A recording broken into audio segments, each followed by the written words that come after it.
Hey, everybody, welcome to Rage and Love, where we passionately debate, explore, and review topics about religion, science, history, and current events. I always have a guest. Joe's not here today, but before I start the show, I wanted to mention that today is Transgender Remembrance Day. It's a day to remember trans people who have been killed due to trans hate. This day is also to remember those who took their own lives due to the trauma of facing said hate. So, if you or a transgender loved one who is struggling with mental health issues or thoughts of self harm, doesn't know what to do, here is some information. I'm going to put it on the screen real quick from the Trevor Project. There is a 24/7 line that you can call 1-866-488-7386. So this is just informational stuff for people who may be struggling. You know, I do have to say that while no death should go unnoticed, I want to point out that Black transgender women are disproportionately impacted by this type of violence in the United States. Since 2013, Black trans women have accounted for more than 60% of all known victims of fatal violence against transgender people. So that is very important information to have. I also wanted to say that if you're able to, I'm asking today that anyone who can and is willing to donate any amount to one of our own members of this community, Ember, as she always says, help her not die. She is in need of some medical care stemming from an anti trans physical attack that she sustained earlier this year, but she's unable to afford currently because she lost her job, also due to discrimination against her for being transgender. So if you could go to her website, betterthanember.com, and you can find the link to her GoFundMe account on there. And I'm gonna super quickly put it in the live chat as well, and you guys can do that. It will be very, very much appreciated. So that is one of the notes that I wanted to put out. So now we can get started with the main part of the show. Um, so the topic today is going to be about systemic racism. And systemic racism isn't just a personal prejudice. All right, it's about power, it's about control and policy. It didn't just happen by accident. As a wise friend of mine says, it was by design. Lucky for me, this very wise friend of mine was able to join us today. She is a powerful voice in African American history, racial injustice, and advocacy, and will help us uncover how America's systems from housing, education, policing, and politics were built to advantage some and oppress others. So, welcome, Cynthia McDonald.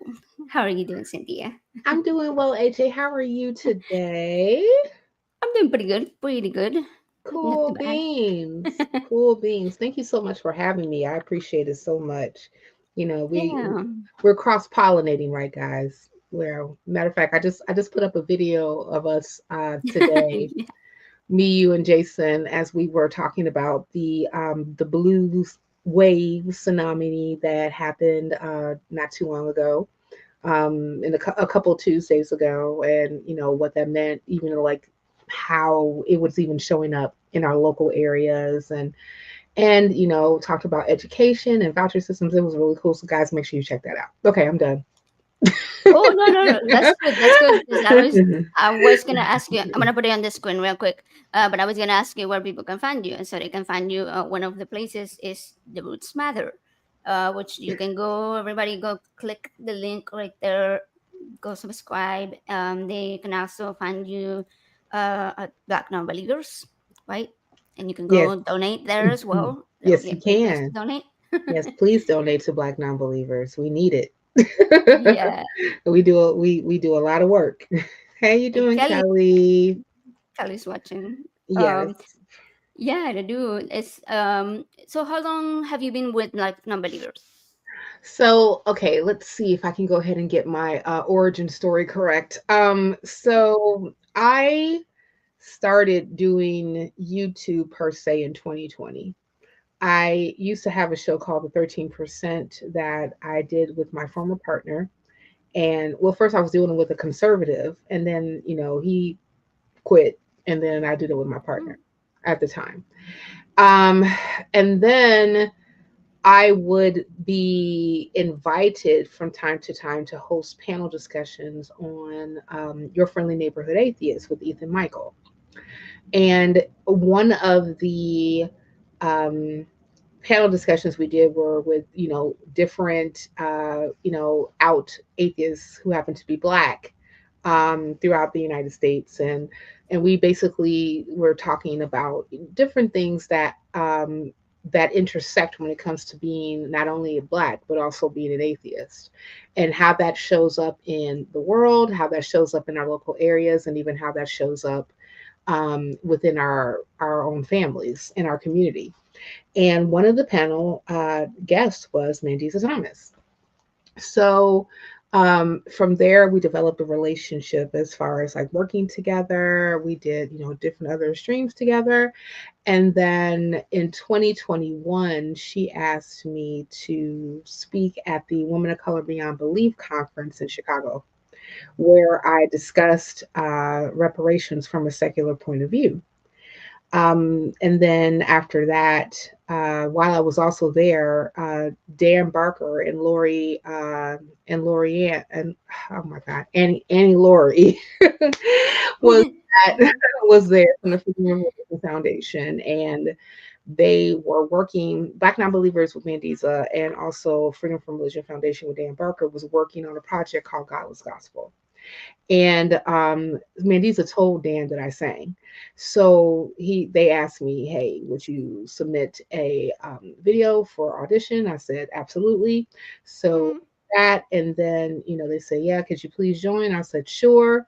So from then on, we started doing the project. I think that our first recording was in 2022. We started to doing like, recording sessions as a group in January 2022. And then I was working more and more with Black Non-Believers with Mandisa, did another panel discussion for the Women of Color Beyond Belief conference that year as well, did did BNC Con. And then she asked me to relaunch the affiliate group in Chicago again in Mm. 2023. And so I've been doing the head lead affiliate in Chicago since. So yeah, so that's how, yeah, so sort of span of like, often I would say like, informally for 2 years, 2.5 years, and then formally another 2.5 years. It's another 2.5 years. Right, right. Formal and 5 years, give or take, Yeah, total. right. Like, yeah, like we just put it all together. Let's just like 5 years and call it a day. There you go. I love that. That's great. And I got to see you sing, hear you sing, and see you sing in person. Oh, that it gave me goosebumps, goosebumps for real. Oh, that's so And sweet. it's Thank you. funny. It's funny because we came to NanoCon with a family member of my husband who is a theist, right? But he's Mm-hmm. sort of slowly deconverting, but he still Mm-hmm. calls himself a Christian. Mm-hmm. And we were a little concerned that he may be offended by some of the comedy and this music and stuff.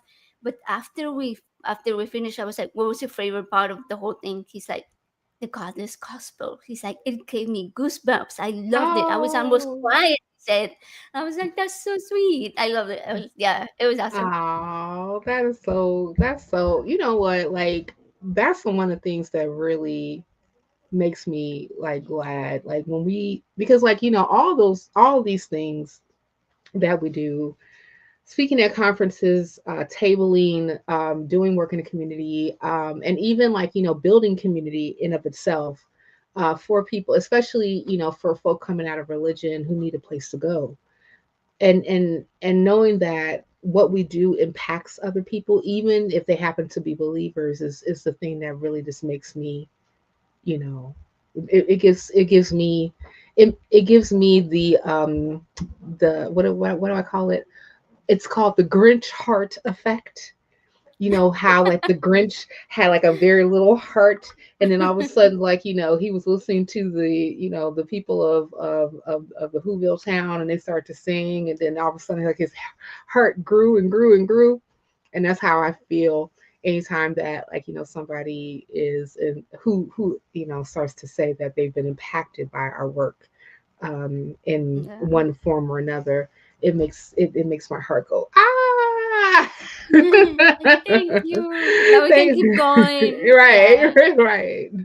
Right. Yeah. It like sort of renews your wish to continue doing what you're doing. Like, Yeah. I mean, because, like, and Mandy's will tell you, and Kelly will too, who's in the chat, like, uh, doing the work, and showing up, and being present, and organizing, and all these other different things. I mean, like, it takes a lot, and it can take a lot out of you, but knowing that the the result is that we were able to create something that's going to be impactful to the community and people around us, to me, that makes it worth the while.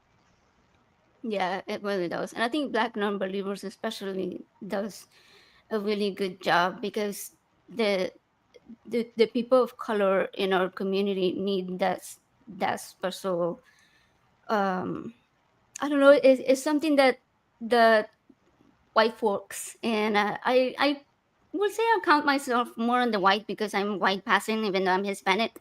Hmm. Like, we can't quite relate to some of the struggles that you face. Yeah. So it's really, really important to have that, and especially that community. Yeah, and actually, you hit the nail right on the head. I mean, because, like, being being an atheist is one thing, but being an atheist who happens to be black is like an extra dig, right? And a lot of it is because being black oftentimes means to marry your religious beliefs along with your racial identity, Hmm. and especially in America.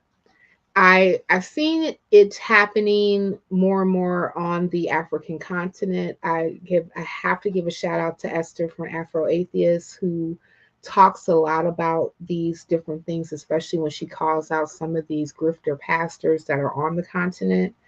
Hmm. And it's so interesting because that rise of evangelical charismatic, national Christian nationalism per se, not necessarily showing up the way that it does here, but I would say that on the continent, that was something that's fairly recent. It just happened over the last 100 years.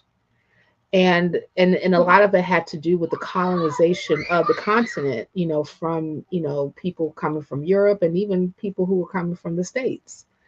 And they brought their missionaries along with their guns, and they had carved out that entire continent with these made up borders to say, okay, you're no longer these particular nations, now you're just Chad. You're no longer these particular nations of tribes and things of that nature, now you're Nigeria, and so on and so forth. And that's not necessarily the tradition that Africa was operating under. It was a land of thousands of tribes, of thousands of different languages, and a lot of them had their own distinct cultures and how they operated. There were some similarities, but there was also some very much so differences too. So a lot of that stuff got swept away when you had mass colonization that came in, especially from the UK and France and things of that nature.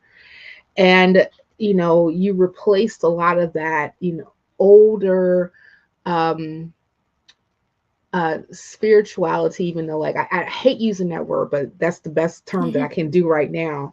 Yeah, That it's fun. these people were practicing with Christianity, and now it's to the point where it's complete, it has been ingrained in the culture there. And they're kind of taking on the same type of moniker that African Americans have, where the religion and the belief system is indicative to their identity as a human being. Hmm. So when I was a theist, I used to see all of these mission trips, Hmm. and you would think, oh, that's amazing. Look how they go and they help the people, and now it's disgusting. It's colonization. I mean, when you think of evangelism, you think white people. So what they're doing is Facts. whitewashing of Facts. Africa.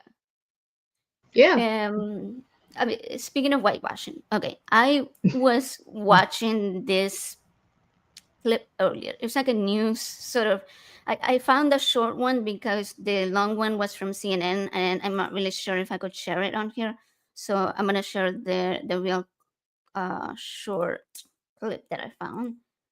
It should be enough to give us an idea of what they're talking about. Cool. I don't know if you've heard about it. Let's see. Turn the volume up. Banning Jews and non-whites from your community is illegal, right? A group called Return to the Land claims they found a loophole to civil rights law that allows them to legally exclude these groups. They're building a whites-only community on about 160 acres of land in Arkansas. You want a white nation? Build a white town. It can be done, and we're doing it. The community is led by Eric Orwell and Peter Serre, both of whom have expressed sympathy toward Hitler and downplayed the Holocaust. Arkansas Attorney General Tim Griffin has said the group isn't breaking any federal or state laws. But how is that possible? The group says they're not selling or renting land, so fair housing laws don't apply. Instead, people become members by buying membership units of the limited liability company that owns the land. So technically, they claim no real estate changes hands. But legal experts aren't buying it. An expert in anti-discrimination law told me this structure sounds a whole lot like a co-op, where members purchase shares of the corporation that owns the building rather than owning individual apartments.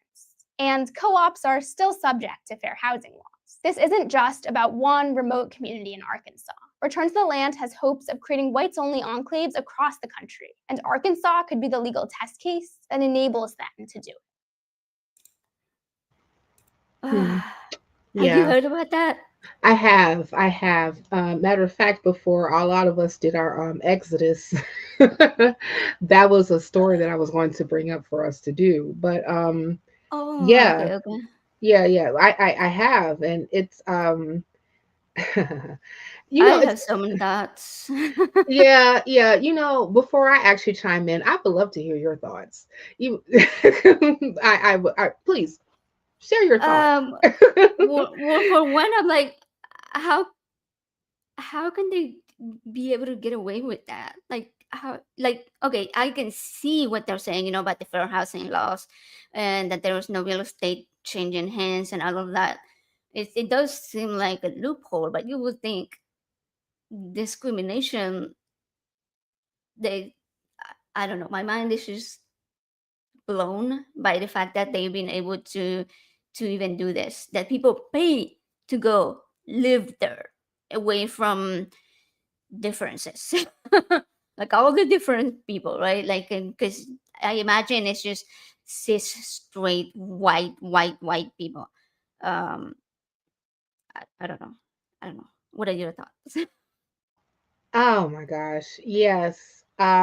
So it kind of it's kind of interesting when I listen to white people who want to create these environments where only they can be. And I'm like, you already have environments where only you exist. It wasn't until, and I'm going to bring it back to the subject at hand, since we're talking about systemic racism. But it wasn't until 1968 that the Fair Housing Act was enacted into law, signed by Lyndon B. Johnson, after the assassination of Martin Luther King Jr. And in a nutshell, this was basically saying that you cannot exclude people from purchasing property, renting, living, any of those things in any area in the United States based on their gender, sexual orientation, well, not sexual orientation, but gender, gender identification, um, their religion, or their race. It was basically said that a lot of the different things that you guys were doing during Jim Crow specifically, and part of Jim Crow behaviors and practices were done not only in the South, but it was done in the North too, especially when you look at redlining, and I'll get into that a little bit later. But Yes. yeah. But basically this was a whole thing about separating blacks from whites and other, and other groups of people who happen, to be in certain areas, right? And even if you look at the United States today, it's very segregated. We're not a, a nation that is completely integrated and completely ruled by pluralism and popularism. We're not. And a lot of that is because we are still dealing with the ills of how the country operated for hundreds of years, which included that Black people were regulated to stay in certain areas, Asian peoples were regulated to stay in certain areas, and so on and so forth. And it wasn't until whiteness could be extended to certain groups of people, like when you look at the specifically nations of people like the Irish, the Italians, who were under certain restrictions, like Irish do not apply, Italians do not apply, you can't live over here, etc., etc. But when whiteness was granted, then yes, you could move around. You had more freedom to do that. And that matter of fact, there's a whole book called When the Irish Became White. I really do recommend reading that. And it kind of goes through the Okay. time. Yeah, it goes through the timeline of how, Irish people were discriminated against when they first came to the United States. A lot of them happened to immigrate uh, during the potato blight, I want to say in the late 19th century. And because a lot of them were coming over very poor, they got basically what I call the N-word treatment. Um, and they were regulated to doing a lot of the task that um, the United States is now like pushing on to undocumented people, Right. working on farms, sharecropping, things of that nature. When you see them moving into more urban areas like New York and Chicago and things of that nature, they were also treated with the marginalization that they got concerning not being able to get certain jobs, not being able to live in certain places, and things of that nature. Um, but one of the jobs that a lot of them could get, Italians too, were civil services jobs, and this is why you see a dynasty. I want to no dynasty is not a good way to put it, but you do see families of people who happen to be Irish who have worked generation after generation for civil service positions like firefighter, like police officer. And the reason being is because back in the day when they were extended those particular jobs, they didn't necessarily have like a caveat to say that you can't do this. And they were not very high paying jobs then. Once you saw unionizing and labor movements, especially during the Gilded Age, you would see a shift when it came to protections and labor forces, and at that particular time, that's when you also saw the extension of whiteness coming to that group of people. And so the issue with that, though, is that those positions, like police officer, come from the tradition of slave patrols. So Mm. basically, the institution of racism used one marginalized group to pit against another marginalized group. And this is why you see how the relationship with Black America and the police are today. And a Very lot of it true. is because of that tradition of using, okay, well, we're going to go ahead and use this particular oppressed group, and we're going to extend some protections to them, but we're not going to give it to this oppressed group, because Black people were not supposed to exist in America as equals. That Oh was no, not, they were yeah, not brought for that. no, no. Our my ancestors were not brought to this country to be equals with whites. We were brought to this country to be a labor force. Full stop. It was in the 1600s, like around 1681, that you did not see the terms black and white when you were referring to race. And that whole thing was created so that you can have a bottom class to exploit for labor. And you knew it was a thing because even after slavery was abolished in 1865, you still had loopholes in the Constitution to still be able to utilize in order for you to enslave a people. And you also had the federal government for 100 years plus turned a blind eye to the treatment of African Americans after slavery was abolished.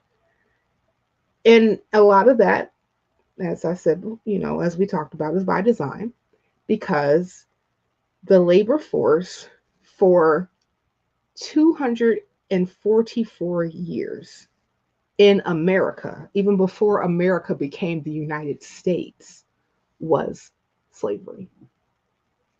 Slavery gave America its economic superpower status.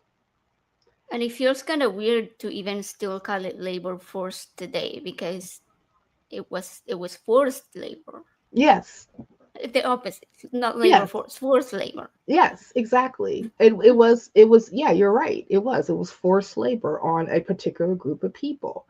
And I know that, like, you would hear some other people who would like to do revisionist history saying that, oh, well, slavery was an institution that was practiced all over the world. Um, hey, Africans sold other Africans into slavery. You also have the whole, well, slavery was a long time ago. We should just forget about it. But the unique thing about the United States is that we are the only industrialized country that got its footing as the richest nation in the world because of slavery. And I know that, again, you would hear revisionist history say, no, it was because of the Industrial Revolution. I was like, riddle me this, Batman. If the Industrial Revolution was the driving force to make America a superpower economically, where did they get the capital to create the Industrial Revolution in the first place? I'll wait. Exactly. Yeah. Yeah. And I mean, you still see those same systems Mm-hmm, today. Like, mm-hmm, we have made slavery illegal, right? mm-hmm. By law. But the fact is that we never got we never got rid of how the system works Yeah, during slavery. yeah. Um, Yeah, we may have written the 13th Amendment into law, which had to usurp Andrew Johnson, because after Lincoln was assassinated,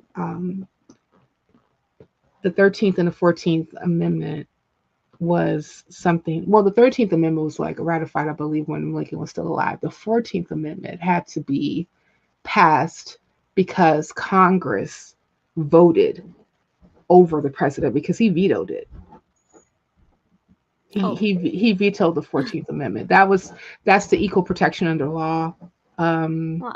position, and the Civil Rights Act of 1866, and gives the rights of everybody to be citizen. That's where you get like birthright citizenship as well from that. Actually, the 14th Amendment did a lot, and it still is used in a lot of different areas today, as far as like contesting, or even like ratifying people's position for their rights, especially when it comes to immigration. And also, you know if people who immigrate into this country and they have children, and according to the 14th Amendment, that child is a citizen. So the the whole thing about like people being deported, including their children, was highly illegal Mm. because they have children here. You there's ways that the United States actually put into place, especially like if you are undocumented but you have a child here, there's a pathway to residency and eventually citizenship, um, that is supposed to be followed. And then every person, regardless if you're a citizen or documented or undocumented, doesn't matter. You have the right to due process. And a lot of that was through the 14th Amendment. That was highly contested, and President Andrew Johnson was um, was vetoing it because he felt that it gave the possibility of it giving ex-slaves too much power. Because Wow. again, remember, the equal footing, equal rights, equity, any of those things, that is not what Black people were here for. We were here to be the shoes of the nation. And unfortunately, even in some of the practices that we have today, with the caveats, especially like when you're looking at the 13th Amendment, that said that, yes, slavery is no longer a thing, except if you are convicted and you're a felon. So basically, you can be used as exploited labor. You're a And legal slave now. yeah, you're a legal slave, right? I mean, but like well, even before then, if you want to be technical, I mean, slavery was legal, right? Until that law, but they didn't quite get rid of slavery. They just redefined it, and about who we can use to be a slave. I mean, like one of the things that, and I do, if you all hear my son or my dog, I do apologize right now. Um, but I think we hear both. yeah, you do. They're okay. So like, yeah, I remember I was watching the chat, and and Kelly said, I hear Ra. I was like, yeah, you do. Um, but yeah, so during So, the during the Jim Crow era, especially, you had a thing called convict leasing, and you had people who were Black, especially after Reconstruction ended, that were arrested under the most atrocious, stupidest, craziest laws ever, under Black codes. And a lot of it is like, oh, you're outside and it's at a certain time, you're a vagrant, so we're going to arrest you for vagrancy. And then they would take those people, put them in jail, and then they can go ahead and lease them out to work the fields, build roads, pick cotton, do whatever type of labor that even like some of the olden times plantation owners wanted them to do. And you even had an issue concerning during the Jim Crow era and sharecropping, where these people were working on plantations, and they were supposed to get paid, but sometimes they wouldn't. They would get like they would get cheated out of their money. They wouldn't get real money. They would only get like money that could only be spent in certain areas in their particular enclaves. And it still kept a people enslaved for for at least about two to three more generations. And like, and that's what the Civil Rights Act of 1964 basically did away with. But but we still have that caveat. 1964. Like Yeah, that's 1960. barely 60 years ago. Exactly. Yeah, yeah, exactly. So like, and that's why, when people say, well, slavery happened a long time ago, like, no, it didn't. I mean, you really didn't have I like a was concerted effort to do away with all the issues concerning slavery until the freaking 60s. And you still had that caveat when it comes to, or the loophole that comes to using forced labor on prisoners. They still do it today. They still exploit prisoners that happen to be serving time for whatever felony that they may be serving at this particular moment. And we already see who are the more over representative groups that are in the prison systems. yeah. Like I think of Black men specifically being 6% of the United States population, roughly 6 to 7%. And they make up over 30% of the population of the population in prisons. It, Yeah, I was gonna mention that there's such a disproportionate number mhm, compared to the population percentage of yeah, Black male Americans. yeah, It's yeah, but I mean, you see that we see the bias, and that's why the problem keeps continuing being called out about the police force, the yeah, police brutality against mhm, Black men and women, and Black yeah, women as well, of course. yeah, Obviously, we see it more against Black men on the news, but sure. the insane amount of mass incarceration of Black men who are now being, like you said, they're being used for legal slave labor. Is what it is. Basically, It's horrifying. It's horrifying. it And is. like people assume, just because like you mentioned earlier, just because slavery isn't a thing anymore, like right, Mhm, technically speaking, and the Jim Crow laws were again technically abolished in the 1960s, that it must mean that racism suddenly poof it was gone mm, from one night to the next morning. There was no more racism, and that's a ridiculous thing to imagine, to say, to claim. um mhm, you yeah, know jim, Jim Crow laws basically legalized the segregation of and marginalization of African Americans, and it was like meant to make it okay for public facilities to do that, mm, churches, housing mm, systems, and even places of employment. Well, more so places of employment, right? mhm. um it denied political rights, social, excuse me, even You're social good. rights. um and today it isn't legal to do, but we can still see all of these systems in place, and Sure. even when the laws change, policies and practices are still um reinforcing inequality. Yeah. So how do you think that these laws evolve? Because again, they supposedly changed, but Mhm. how did they evolve to continue to have these systems of inequality today?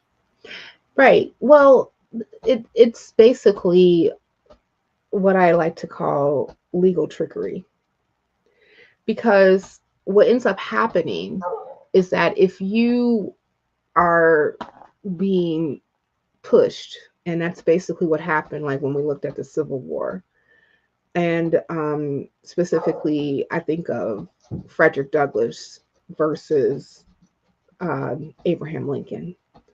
And Abraham Lincoln, even though that he was technically an abolitionist, was not going to free the slaves. He was even saying that if keeping the country together means to keep slavery going, then that's what I'll do.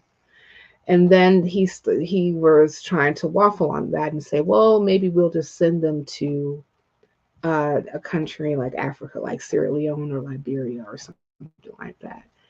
And it was Frederick Douglass that pushed him to not only free the slaves, but also recruit ex-slaves to the Union Army. Because, and I'm paraphrasing, I don't know the actual quote, but he basically said is like, who would have more investment in their freedom more so than ex-slaves, right?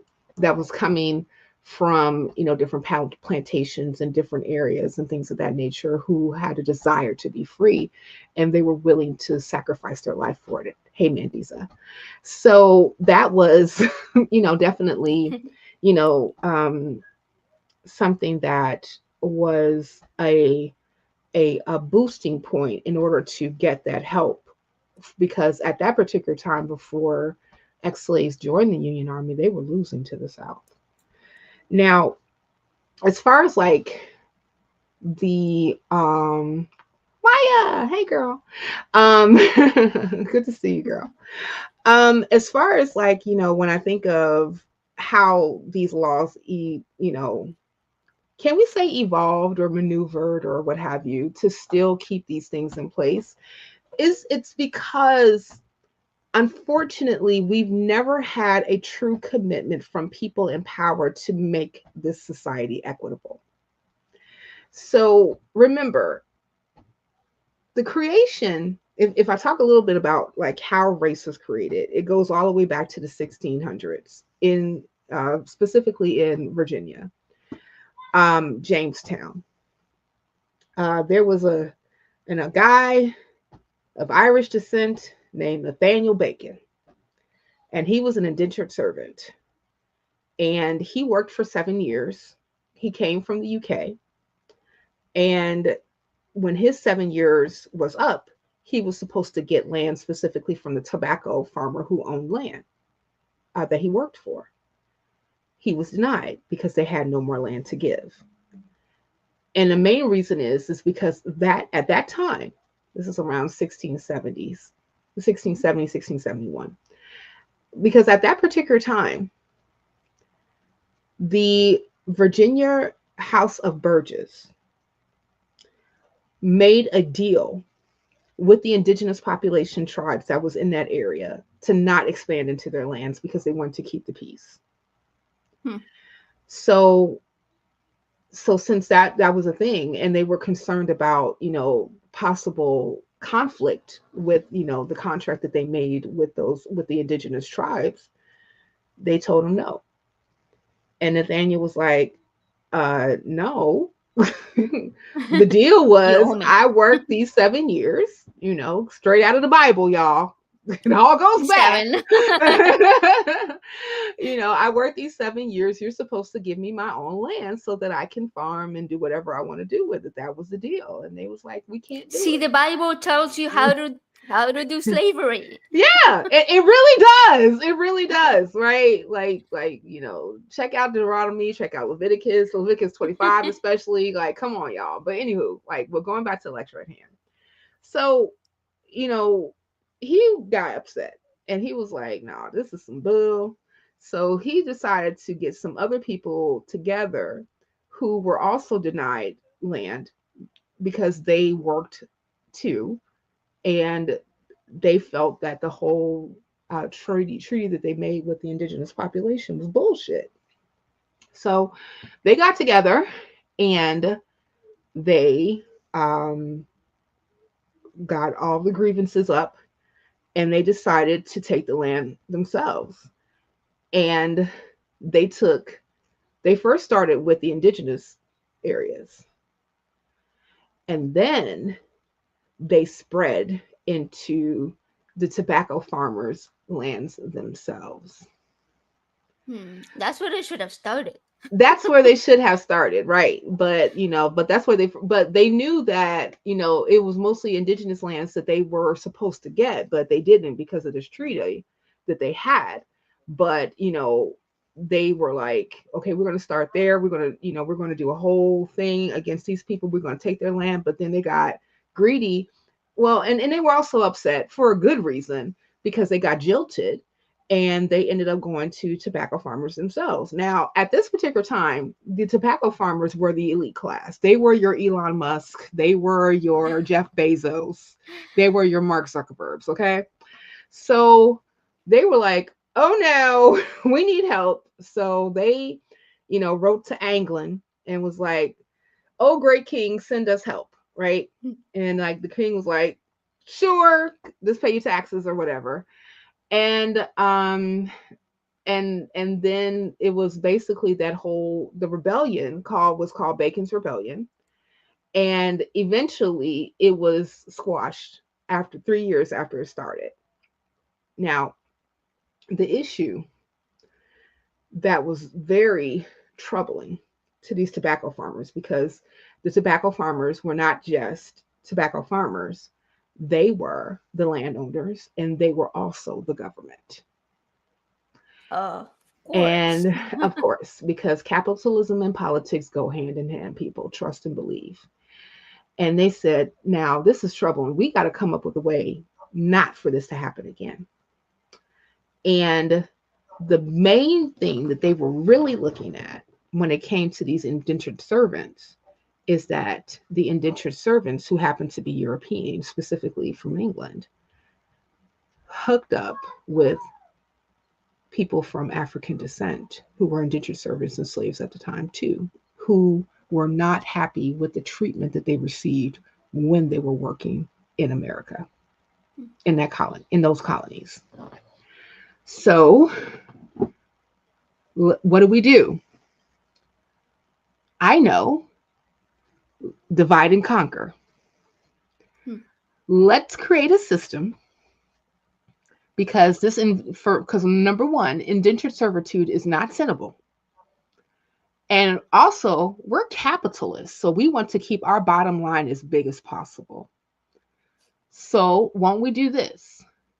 Let's switch our labor from indentured servitude to slavery. Let's also create laws to make other non-land owning European people feel that they can achieve what we have by giving them more privileges than we do the ones who happen to look like me. And let us also start working more with England, who ramped up their involvement with the transatlantic slave trade around the same time. Because England was not the first country to get involved with the slave trade. That was actually Portugal. Portugal. But Okay. yeah, but Portugal was, and then Spain, and then England. But England did it more efficiently, and they were the largest slave traders until they stopped trading slaves in roughly around 1803, 1804. And the reason why, and it wasn't that England decided to stop doing the slave trade just because they felt so benevolent and they felt bad about taking people from the continent of Africa. It was because they decided, along with France and some of the other European neighbors, that it was actually more, it makes more sense for them just to go into the continent itself and exploit it for their own purposes. And that's, yes, I mean, like the crown jewels alone, all of those jewels come from different areas in West Africa. The gold that they had, the diamond mines, the blood diamond mines coming from South Africa. Also a colonized area for years under the guise of the UK.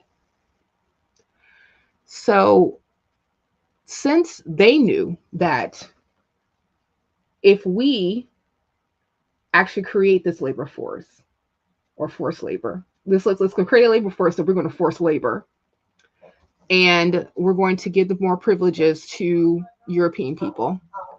But we have other European people here. We have people from France. We have people from Spain. We have people from Portugal. We got people from all over, right? So what do we call them? We call them white. And the people who are coming from the continent that we're going to exploit, we're going to call them Black because reasons. And we've been operating under that system ever since. It just gets repurposed for whatever type of capitalist that's in power at that time. Now, the issue is that we are seeing an attack specifically on history when it comes to African Americans. 45, now 47, saying himself when he explored the Smithsonian museums that, especially the African American Museum, oh, it is beautiful, it's wonderful, it has so much information, and everybody needs to come here, yada, yada, yada. He gets back into power. And one of the first executive orders that he makes is basically trying to change the exhibits to downplay slavery. Mm-hmm. To Whitewash downplay, again. yeah, whitewashing. And also, we have other efforts from the administration to do things like not mention the Tuskegee Airmen from World War II, taking off Black GIs' names from World War II veteran memorials that's in the Netherlands. When over 1 million Black men served during World War II. And you're seeing, other, and then you're also like introducing, because for a minute there, they were trying to do this. They were tapping on Dennis Prager and PragerU to implement different history lessons, according to them, when it came to how African Americans were in the United States. And it was basically a whole nother revisement of the Great Lost Cause that happened with the Daughters of the Confederacy when they were trying to do revisionist history when it came to the Civil War itself. And also saying things and like writing books, and even some of those books that the Daughters of the Confederacy put into schools in the South, like South Carolina, existed up until fairly recently, saying slavery wasn't that bad. Slaves were happy. You could gain skills that you could use in the future for a possible career. Basically trying to use slavery as like it's this benevolent, what do you call those programs? Apprenticeships. And it was not that at all. It was basically a very cruel institution that exploited people to make people rich and to keep a chasm going between the haves and the have-nots. Because every person who runs a business knows that the most money that they spend in a business is on labor. So let's think about it. If you, on average, are spending around 70% of your income on labor, but now that's not a thing for like the last 244 years. What? Do the math. And like even when we're also talking about these things, because like I said, it all goes back to exploited labor and capitalism. All of it does. And when you're like looking at these laws, like, one of the countries that was really interested in like how the Civil War went was England, because they were the largest purchaser of cotton, refined cotton, from the United States. Cotton was the highest exported product out of the United States for hundreds of years. And it was cotton from slave labor that England used, UK used, in order to make their clothing and their other products and things of that nature from here. And so, they were like, well, what's going to happen? What about us? Like, this is where we get our product, yada, yada, yada, So it was like, okay, I know that like slavery is not a thing anymore, but we still have to create like certain type of infrastructures in order to keep certain things going, because this is our bread and butter. This is how we make money.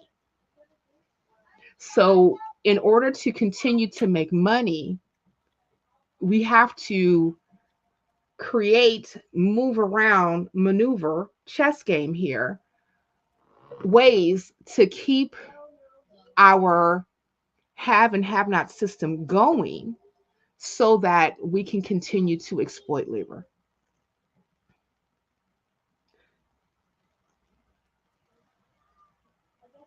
Yeah. I know that's Yeah. a long, Of convoluted way course. to answer your question, but that's the No, best no, way no, I can no. put You did. So it. I was thinking of some of the stuff you said earlier, like during this part of the lecture. Okay, and you were talking about race and how the concept of race came to be. Mhm. And when I watch somebody like Forrest talk about that, and he's like, it is not a biological thing. Like it's not Right, something that's in our genes and stuff like that. So like right. when you look at people's hair color, right, Mhm. it's a spectrum. When you look at people's eye colors, it's a spectrum. Height, Right, weight, even gender, biological sex, they're all spectrums. right. And one would think, okay, skin color, same thing, like put it all in the same bag. So I know that we are talking about systemic racism, but Mhm. on an individual level, Mhm. when you hear people say something like, I don't see color, do Mhm. you think that that's part of the problem, or will that be the solution, or both? Well, we're not we're not far along to do the whole I don't see color thing. I mean, to be honest, Oh yeah, anytime I I hear a agree. person say I don't see color, that's just, avoiding the elephant in the room. That's basically you just saying that I just want to put my fingers in my ears, go la la la la la. I don't hear you. Shut up, black person. Shut up, Racism marginalized doesn't person. exist. Right. It Yes. doesn't. Right. Like Tim Scott said. Well, Tim Scott said racism doesn't exist, and I'm like, you a whole black man living in South Carolina, you gonna tell me that racism doesn't exist? I mean, like you have a port right where you live. The last auction house closed in 1854 in the area where you were born, sir. What are you talking about? Regardless. But, when we do that whole, oh, I don't see color, I just see people. And I was like, no, you don't. Because here's the thing, we never dealt with racism on a holistic level in the United States. Never, never. And I mean, like some people are like, well, racism in the different countries. I said, yes, you are correct, but I can't speak on racism in a manner that I can here because I live under it. And the system still exists today.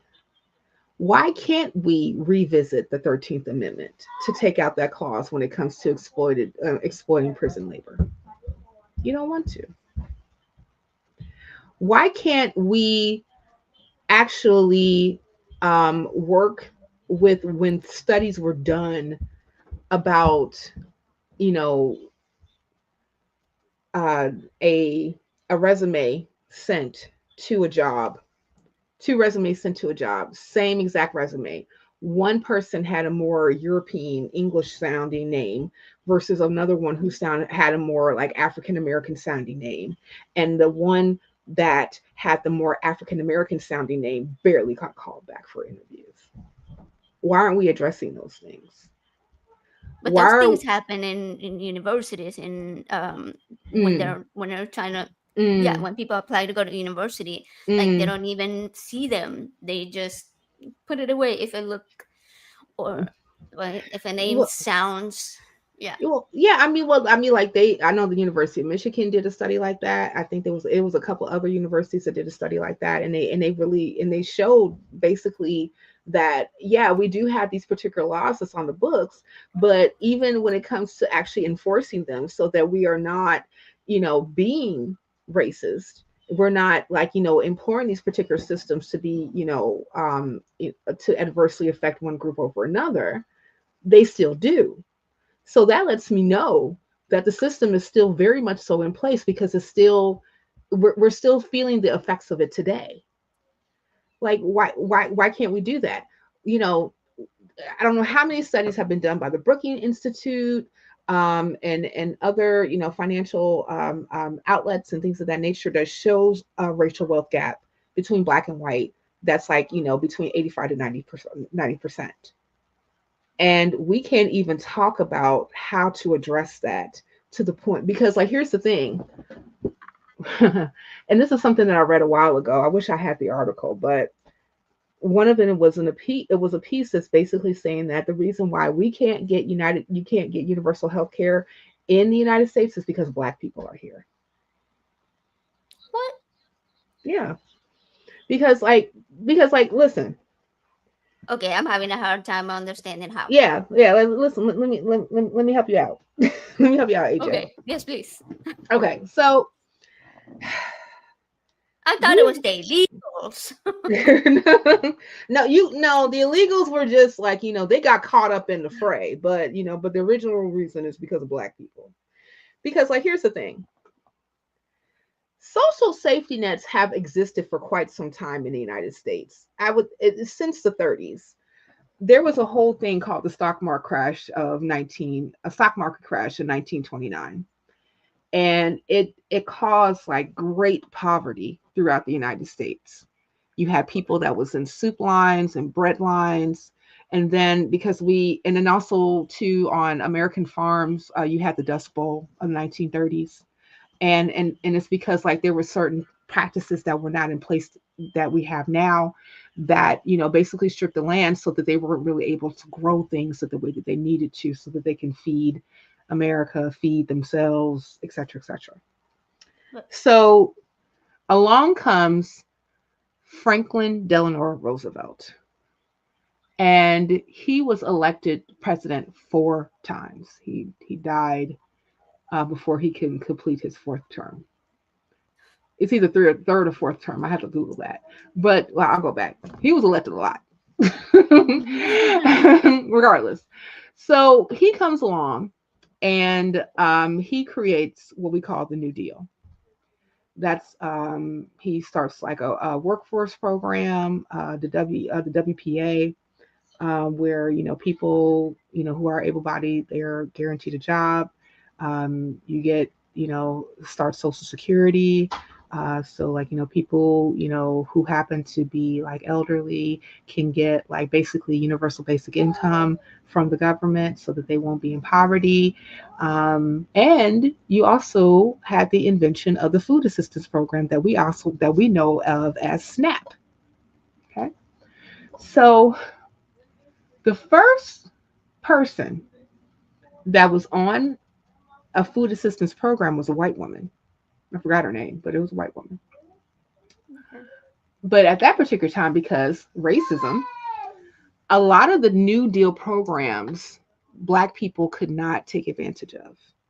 Matter of fact, when the United States entered for World War II, there goes Ra again, you had the creation, I would say like in 1944, of the GI Bill, which basically said to veterans, hey, since you fought for the country, we're going to give you certain benefits. We're going to make sure you have health care. We're going to help you with housing. We're going to help you with your education. Hey, we're even going to set aside money if you want to invest in a business, right?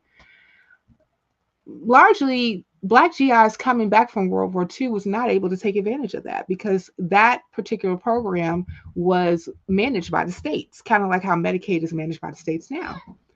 And if you have, especially a lot, even in the 1940s, you still had a larger contingency of Black people that was living in the South. What's happening in the South at that time? Jim Crow. What does that mean? Black people don't get shit. So you have Black folk who are coming back from war, and they fought Hitler, they fought to free France, they fought to free Germany, they fought to free Poland. They were stormed the beaches of Normandy, you name it, they did it. But they can't get the same benefits that their white counterparts can get because of racism. Even though they just went to save the whites. It doesn't matter. I mean, like, even like, Yes, I call them yeah, the whites. yeah, the whites, right? Well, it was kind of funny. I saw this meme that Casey put up today. Shout out to Casey. And I was going to do it on my show. I was going to make every guest like play it, and it's basically has like a column that I think it's called. Hold on, I downloaded it. Now it's on my mind. I have to say things about it, but Yes, do it. so basically, and oh gosh, okay, hold on. Let me see if let me go back to it. Okay, so it says, "What GOP conspiracy are you?" And so, like, so the first column is your birthday, your birth month. Your second column is your favorite color, and your third column is your first initial. So, my GOP conspiracy is May, because I was born in the month of May, is the blacks. My favorite color is blue, so created COVID. And my first name begins with a C. So it's, and that particular one says, in the pantry of a Marxist pizzeria. So my conspiracy theory are the blacks created COVID in the pantry of a Marxist pizzeria. And I said that tracks. So he said the whites, we also have the blacks, right? So anyway, yeah, I mean, like, but even if you just think about it, like, when Black GIs was coming back from Europe in World War One, they faced the Red Summer of 1919, where basically it was like, targeted Black people, targeted Black enclaves, where they happened to be at, and basically burned down towns, put them underwater, targeted, Black people for lynching and things of that nature. That even happened right here in my city of Chicago. We had our own Red Summer of 1919 over like the craziest things, but that's the thing that racism in itself does. I mean, like, any of these isms that have been created because of capitalism's sake, and it creates an othering of people to the point where we're going to not only remove some of the privileges that we're giving to other people for reasons, but we're also going to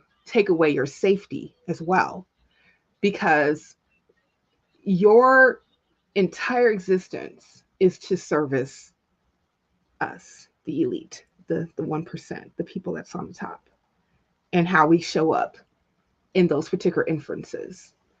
And you don't move away from that. So I mean, like, just think about, like, a lot of the arguments for against racism is, oh well, Beyonce and Jay-Z are millionaires, they're billionaires, whatever. I mean, like, yeah, but the majority of billionaires in the United States are white. And men, You white can men. count, right, white men, right. Like, I mean, like, if you look at, like, almost 1,000 billionaires versus like these Black people, it's like, you can count them on one freaking hand, seriously. So that even lets me know that is even an inequality when it comes to Black people making it versus white people that happen to be at the top. And anyway, and because the way that the system works is that they are not going to make it in this particular area um uh as easily as like their counterparts who happen to be of a different race. I mean, and it's ingrained in all parts of society. You have redlining. You have, we talk about the prison system, the mass Hmm. incarceration of Black people, Oh, should I say about, education system. yeah, Oh and I yeah, go mentioned ahead. redlining, but I never said what it was. These are for Oh people. yeah, go Yeah, ahead. yeah, for people who may not know what it is. I think the majority of people that's in chat probably know what redlining is, but I'll go over Yeah. it anyway. But redlining is when banks would draw literally red lines around neighborhoods and not lend in that neighborhood. Mm-hmm. Majority of times it was neighborhoods that had a higher concentration of Black people. even if you look at Chicago, where I live, which is one of the most, and Dr. King said this himself, I've never seen any more segregated town in the north that I have in the south other than Chicago. I'm paraphrasing, but he basically said that. Hey, buzz. Hey, Bree. But and you could see to this day where it's a higher concentration of Black people, mostly still disinvested, even though redline is illegal. It is against the Fair Housing Act in 1968. But there are ways that people and banks and get away with disinvestment. I know that even if you look at what happened in the early 2000s with the housing bubble crash, there were specific banks like Wells Fargo and I think that Washington Mutual that were lending uh, and putting people in subprime mortgages, and the majority of the people who were in subprime mortgages were black homeowner borrowers, home mortgage borrowers rather. Even if they had just as good credit as their white counterparts, they were still placed into these mortgages where in the next 2 or 3 years, it would like the interest rate would balloon like, 20, 30, 40%, like into the point where like their mortgage rates were almost like double or triple, and they can't stay in their home like that. So what ends up happening? They got to get out. They got a short sale. They foreclose. And then you have the same issue happening all over again when it comes to those particular neighborhoods that are disinvested. Like and people like say, well, look at Chicago. Like, how like Chicago always gets the flag, right? Well, if you look at Chicago, and I was like, yeah, redlining was practiced here. It's still practiced to this day. Matter of fact, there was an article that came out in 2018. It was picked up by the Chicago Tribune, and then NPR did a story about it where there were Black borrowers that were talking about, like, specifically their adverse um, uh, experiences with banks when they were trying to purchase a home, even though they did everything to work their credit score up. They were employed, they put money away, all these different things, and they were and some of them were just denied, or their interest rate was just so goddamn high that they couldn't afford the mortgage in the first damn place. And I mean, and if you just even think about it, like, especially with like when you think of like the middle class specifically in the United States, it was created. It was created that the FHA loans, like, federal housing assistance that was like, created with low interest rate and bargaining with banks who own properties and things of that nature to, to make home ownership tenable. I even think about like, the house that my parents bought back in 1969 was $25,000. The same house now, if especially like, depending on what investor gets his hand on it, once they resell it, they're going to resell it for starting at $300,000. And the reason being because I've seen it specifically in my own neighborhood, and I'm just like, how? And I mean, a lot of these things is like we're just going to keep certain systems in place and not offer the dispensations that people should be able to get, so that we can keep them at a place where they can feed their families, have a safe environment, have a home, have, all these different things that, that they can do to thrive. And especially like if you're looking at schools, public schools specifically, who are funded by property taxes. People talk about, well, like predominantly African American schools ain't shit. Well, guess what? When you keep a people away from purchasing homes at a tenable rate for so long, Exactly. make property taxes the prime thing that's actually funding that school, what do you think you're going to get? I was looking at, I remember it was a couple of people who sent me this video in Chicago. Matter of fact, the school that this happened at is not too far from my home, where these middle school kids beat up a pregnant woman and her son. And the son was bullied for months by these kids. And then, like, the mother tried to intervene, and the next thing you know, they beat her up, right? So, it's this whole thing about, well, those people, those people, they don't know how to act. They don't know how to, they don't know how to, be, they don't know how to actually be, in a way where they could actually function in society as, like, proper citizens, or whatever the fuck that they come up with, right? But, but I'm looking at, like, maybe like a school that is on the south side of Chicago, that has a Montessori school where people pay like thousands and thousands of dollars to send their kids, and they don't have incidences like that. But I know that particular school is a regular public school. Most of the people in that area rent, and it's not a school that's very much so invested in. So, like, if you don't have like these environments where it's like invested in, where these kids can actually not only get proper lessons, but they can also get lessons in things like empathy, non-bullying, actually have a school counselor with help on the Mhm. premises, what do you expect? Right. I mean, and you have, even here where I live, it's a very predominantly Hispanic area.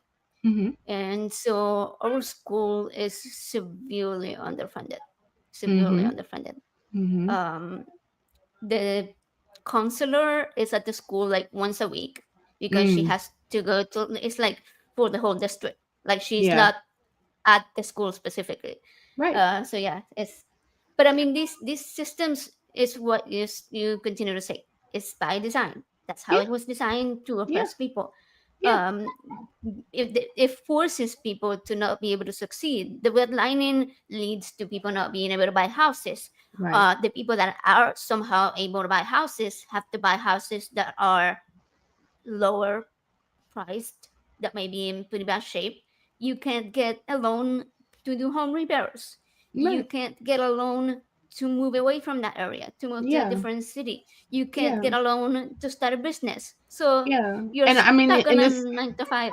Yeah. yeah, so you're yeah, and that's basically what it is. It's like it's making people stuck. Because, like, if you're saying, on a systemic level, we're not going to invest here, we're drawing, like, we're not lending, we're not investing, we're not, if you want to put a business here, we're not investing in your business. Or, or like, if you're not the right, or if you're not, like, the persons that we want to invest in, then you're not going to get the money. For instance, um nail salons.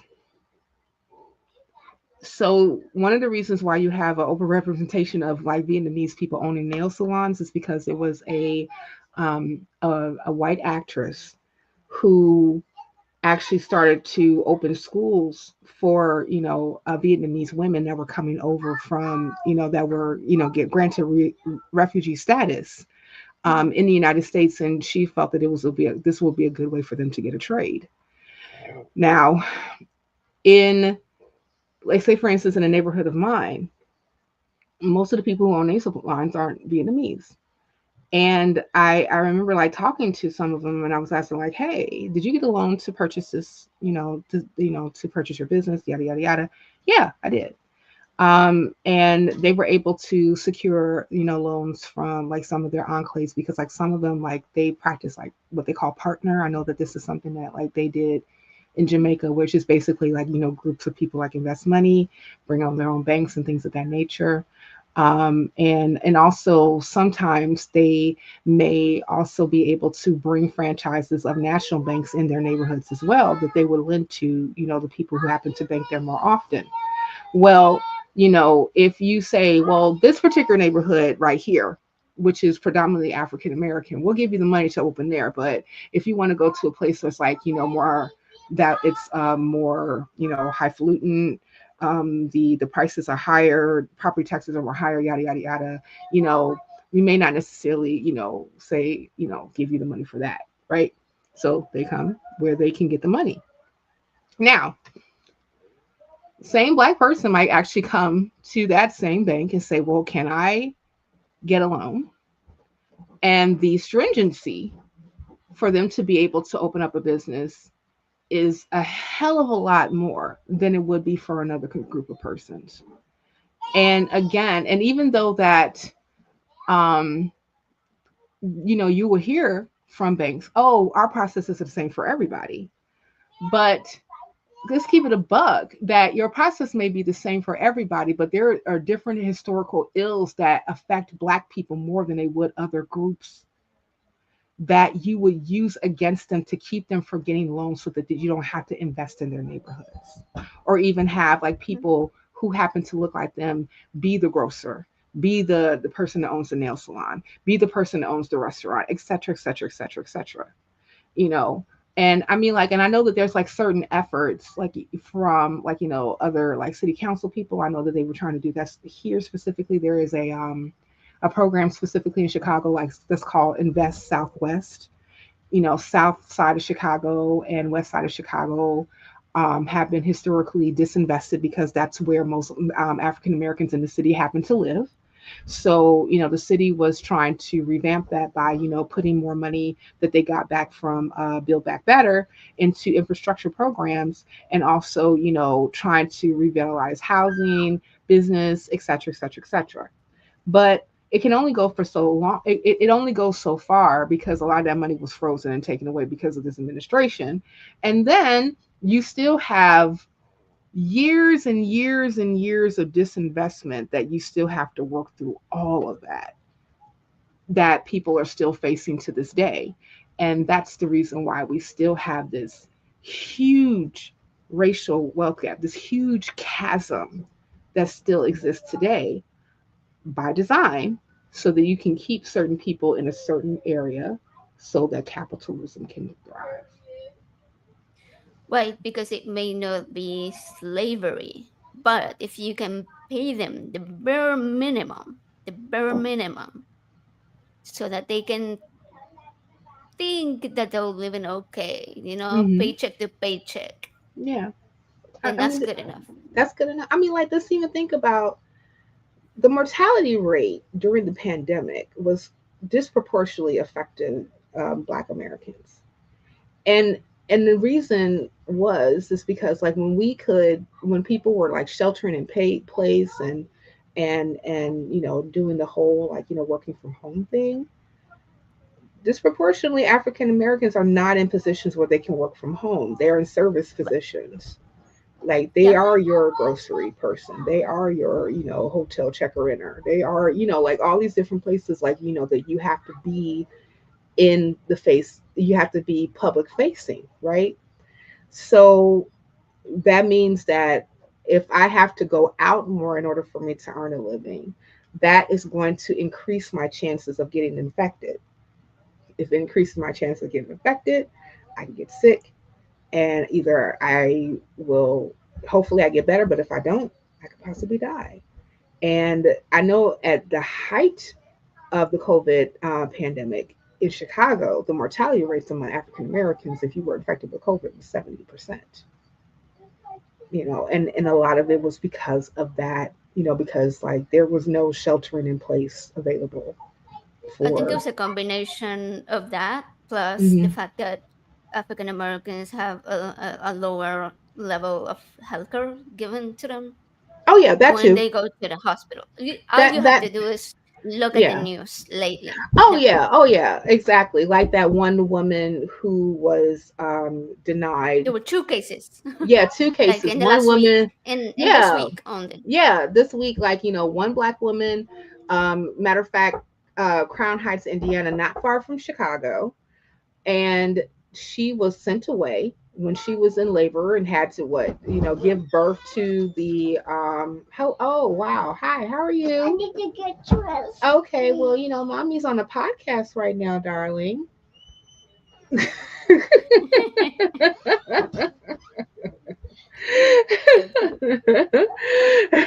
She just got out the tub. But yeah, so like you had her who ended up like delivering her child in the car, delivered by her husband, who was Mhm. not a medical professional whatsoever. Thank goodness the child was okay and had to move to a different hospital. And then you had another woman in Texas who was sitting in the waiting room for over 30 minutes in labor. The woman Mhm. started to crown in the freaking. She should have been rushed to the back all the way. And you know what? This is what really kills me about Texas. I'm about to rant a little bit, And the and then I nurse gotta is take sitting like it. steps away from her. Right. She had looking at this woman in pain. I mean, but like, there's always been this trope about, black women not feeling pain. And it was a bunch of different even like medical students, like when they were recently surveyed, when it came to that, they still believe that stuff. Even when you even look at like Dr. Miriam Sims, who was considered the father of gynecology, who was experimenting his treatment Mhm. on enslaved black women without anesthesia. So this trope is a long time coming. But like what really kills me about Texas is that Texas was one of the first states to enact trigger laws after Roe v. Wade was rescinded, and they are up and down, but we want you to have babies, damn it. Oh yeah, And but only and the you only white woman. only right. I mean, but because but would still say that because like, disproportionately the people who were taking advantage more so of abortions were black women.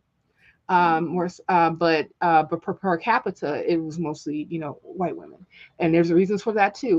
Look at the Turnaway study, guys. Look at the Turnaway study. We talked about that, remember? But anyway, so this woman is in labor. She is screaming, hollering, moving around. I feel the pain, and I'm in a whole different state looking at this woman.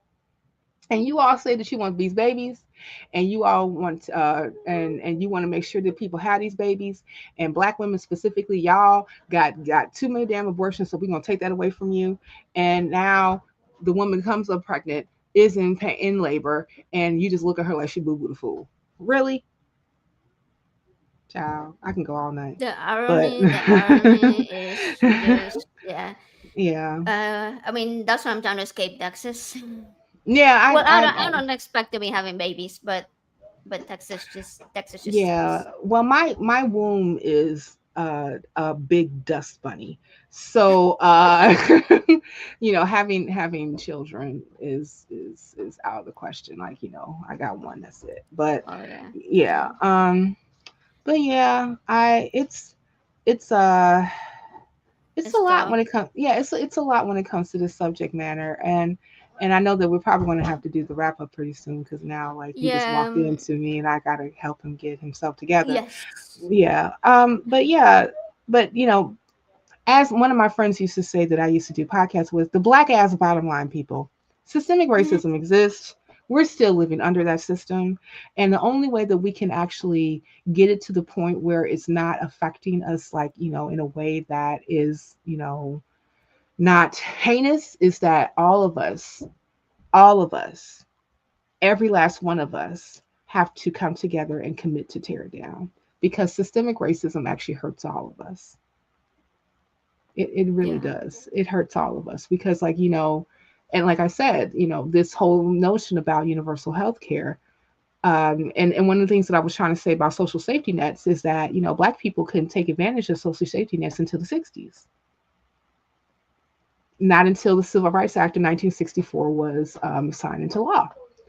That expanded social safety nets for Black people to take advantage of, like Medicare, Medicaid, Social Security, food assistance benefits, housing assistance benefits, things of that nature. And even like Lyndon B. Johnson did what he called like the war on poverty, where he was trying to expand a lot of these particular, social safety net programs. But unfortunately, what ended up happening is that when we start to go into the realm of Nixon and then eventually Reagan, you got the tropes like the welfare queen. Oh, she's only on welfare and getting food assistance because she don't want to work. And I'm just like, but But if you look at it, even to this day, per capita, the people who actually take advantage of social safety net programs are white. They're not black, so stop. Are But we what is overrepresented? Are we overrepresented in those social safety nets? Yeah, about 26% when it comes to SNAP benefits alone. But again, that's because we still have, a high inference of poverty because reasons. because the system? Right, because of the It's system, built right? that way. Right, long time systems that kept these things in place to keep people in poverty, like overrepresented, like like come on, like if you just think about like being like 14% of the power of the population, but still having a representation of every ill in the United States except for one, God belief. Facts. Come the fuck on, Um, guys. but I mean, I don't understand that the problem with people of any race, of any kind, using these social safety nets. Hmm. Because if you think about it, a society that is well fed, Hmm. well educated, and Hmm. healthy Hmm. is what? A thriving society. It It's a is. thriving society. Yeah. So why are people against it? It still blows my mind. Because you got to So give it to the blacks oh who yeah, they created don't wanna COVID in their they don't want pantry in the back of a pizzeria. Avi, come on, AJ. let's see. That's all you. So Uh, I appreciate those words of wisdom. I learned so much tonight. I really, really appreciate it. Like I love learning about history. So this was really, really good. Loved it. I wish we and could go on for more hours, but life, yeah, reasons. yes, reasons in life. Yes, life be life. And I gotta, So yeah. hopefully everybody goes and subscribes to your show, The Roots Matter, because the Yes, roots do matter. they do. They do. And And um, AJ is on my channel. I put up a yes. video of her today. So, talking about, politics and stuff like that. I said, we're going to talk about politics. So, well, that's not really what I do. I said, yes, you do. Come on. Oh yeah, yeah. Yeah. That's it. So anybody that's watching, I'm gonna send you guys go on and watch Sodanza, fun show, very fun show, and uh, a few words of wisdom for the night you tonight know, from you, I, Cynthia. I my words of wisdom is that we're better together. We really are. And, you know, one of the things that gives me hope is that I'm seeing people starting to realize that when you are exploiting one person, you're exploiting everybody. And if we can get to the point where we can get over our own biases and also be more committed to learning facts and history and truth and things of that nature and realize that we're all human beings and we all deserve the best, we can work together for a society that would actually give us that. And I don't necessarily think it's going to be something, I don't necessarily think that we are going to be divided forever, but we already know that divided societies never thrive and they don't survive. Mhm. Yeah. I have to say that tonight we did determine that systemic racism was built by design. But the good news is that this means that it can be redesigned. And who can redesign it? All of us. All of us. Together. That's right. Keep having the conversations. Go vote. Do acts of solidarity. Respect people. Respect other human beings Give for to what they are for organizations humans. Yeah. and give to Yes. organizations that are also doing the work, like the Black Non-Believers. Yes, do Exactly. that. Exactly. Yeah, I mean that's a choice. The Martin Luther King's dream, right? That's something that we can make conscious choices to reach. Hmm. We can make that choice, all of us together. Together. So yeah, Thank you guys for watching, and we'll see you next time. Thank you, Cynthia. You're awesome. I'll see you around. Thank you. Love you. Thank you for everybody for watching.